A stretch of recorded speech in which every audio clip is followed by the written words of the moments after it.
2008 সালের 11 সেপ্টেম্বর লন্ডনের উদ্দেশ্যে স্ত্রী কন্যা নিয়ে দেশ ছেড়েছিলেন তারেক রহমান।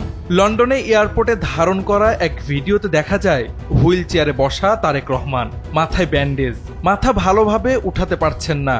দেখেই বোঝা যাচ্ছে ভেঙে চুরে চৌচির হয়ে গেছেন তিনি। সাথে মলিন মুখে স্ত্রী জোবাইদা রহমান ও কন্যা জাইমা রহমান। এ দৃশ্য তারেক রহমান, খালেদা জিয়া ও বিএনপির জন্য ছিল এক ভয়াবহ অভিজ্ঞতার চিত্র।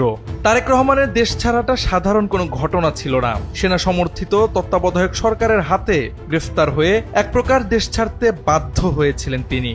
হুইল চেয়ারে পরিবারের সদস্যদেরকে সাথে নিয়ে ছাড়তে হয়েছিল ঢাকা। 17 বছর পর আজ দেশে ফিরলেন তারেক রহমান। বুক টান টান, হাস্যোজ্জ্বল মুখ, প্রতিটি ধাপ যেন দৃঢ়তার জানান দিচ্ছে। সাথে হাসি মুখে স্ত্রী কন্যাও। বিমানবন্দরে অভ্যর্থনায় দলের শীর্ষ নেতৃবৃন্দ।